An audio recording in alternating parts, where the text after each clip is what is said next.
Welcome to the Positive Pants Podcast. Mindset, motivation, and inspiration to help you find your positive pants. Let go of negative thinking and stop living for the weekend. With your host, Fran Excel.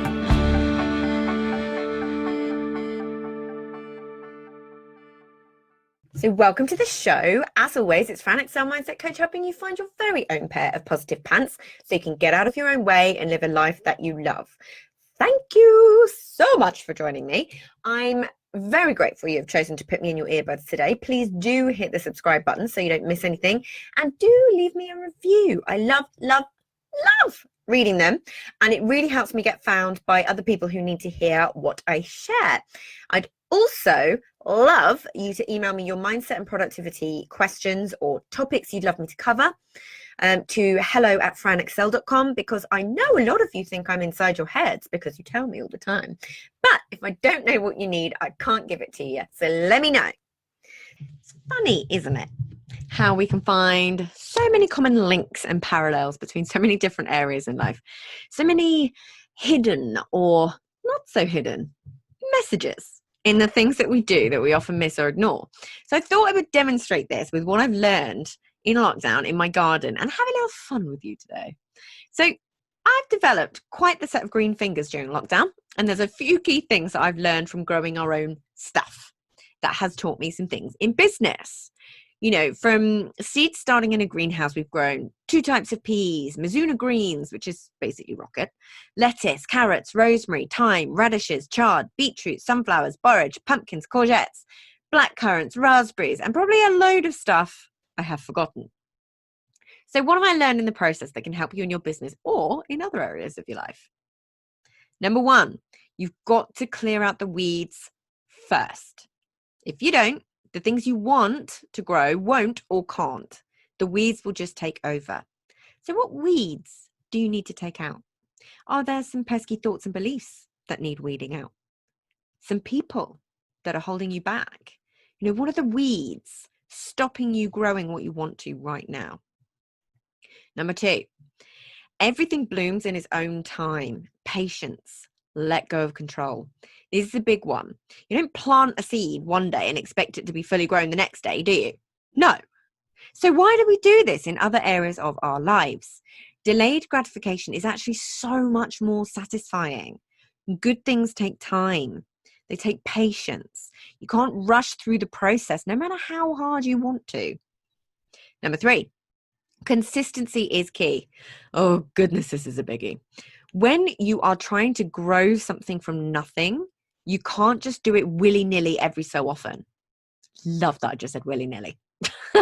Are you going to get more results watering your seeds one day than leaving it for a week, or watering it every day? There will be hot days when more watering will be required, but water is still needed on the colder days too. Seeds don't just feed themselves, and they cannot grow unless you feed them. Number 4, nurture.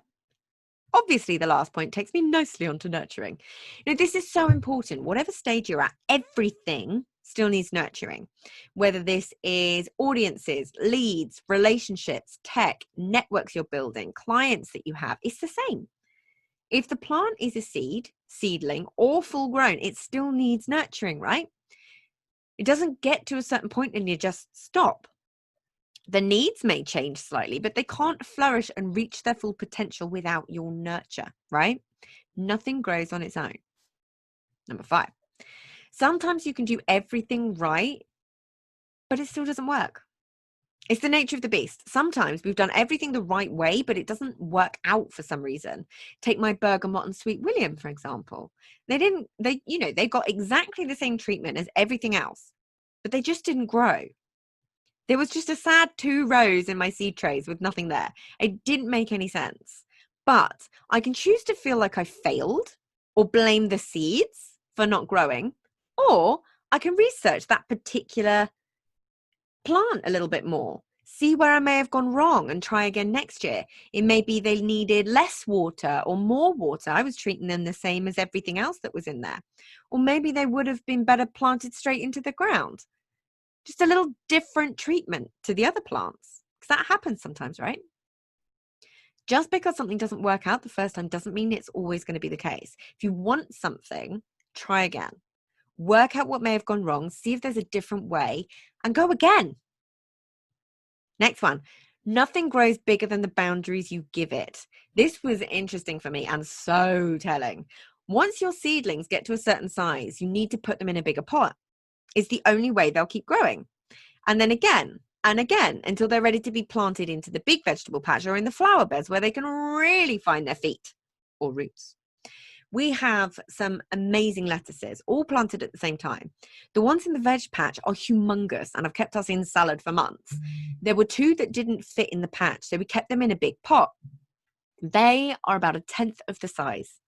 They simply haven't grown. They're very much alive, very much there, but tiny in comparison. So we can't eat them and they won't fulfill their purpose. So where are you boxing in your own boundaries or containers, meaning that you can't grow? Where are you not thinking big enough or allowing your thoughts to keep you playing small? The next one, certain plants live to choke other beautiful flowers. They can look pretty, but they aren't everything they seem. There's a vicious side to them. All they want to do is feed off the other plants to make themselves feel better. Are you catching my drift with this one? There will always be the bad seeds who want to see you fail, to bring you down. Don't let them. See them for what they are. Try and have a little empathy for the fact that they feel like they have no choice. They aren't aware, but you can be. Next one, teamwork is so important. Tobes and I created our crop all together. I planted the majority of the seeds and I watered them every single day, and I still go to the greenhouse every single day to water them. We pricked out the seedlings together. Tobin got the veg patch ready with weeding and tending to the soil. We built the frames for the peas together. I tied up the peas as they were growing so they could grow in the right direction and have the best chance. Our peas look amazing, by the way. I will make sure I post some on Instagram. We netted everything so we could protect the plants from pests and keep things organic. I water the veg patch every day. Tobes weeds it. I pick the black currants and raspberries and put them in the freezer. It's been teamwork all the way.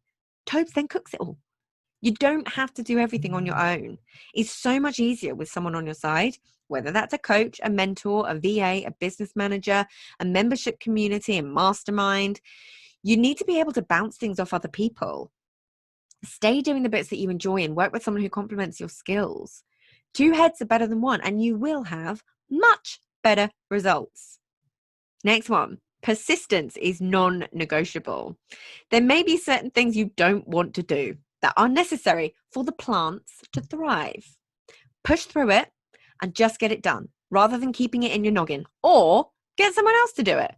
For example, when it was peeing down with rain outside and I really couldn't be bothered to go and water the greenhouse, instead of sitting inside looking at it thinking, I need to water the greenhouse, I need to water the greenhouse, I need to water the greenhouse, and bugging myself over it and taking up that headspace, just do it.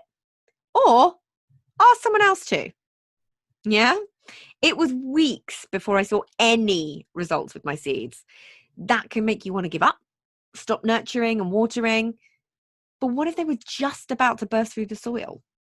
How would you know? I had to trust they were coming. And each day I'd go out with a little hope to see nothing. Wonder why it was taking so long. If I was doing something wrong, why other people have seedlings already and I don't, etc., etc. There were doubts if I was doing the right thing. Was there something else I should do? But instead of just changing it up, I kept going and doing what I knew needed to be done. Followed the process. Then one day, there was one little green shoot, and then another. And then eventually I had an entire greenhouse full of seedlings. And now I have 3 vegetable patches full of food.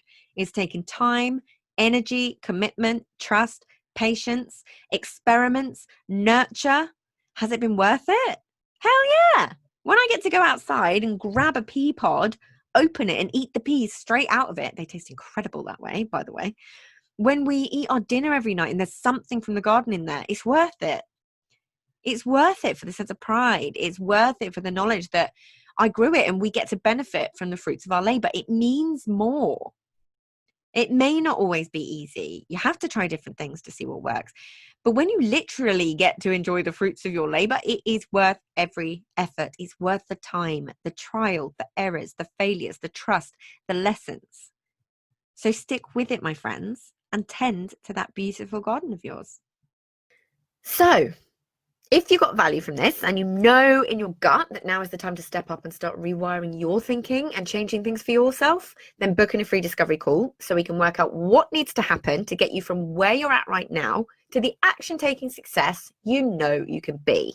And if you want my eyes and ears on your problems, I work with people one-on-one and through my Proactive Pants Mastermind. So stop waiting for if and when and decide to change things now, because you can. And as always, I hope that was helpful. So any questions, just let me know. And as always, I will see you next week. Bye.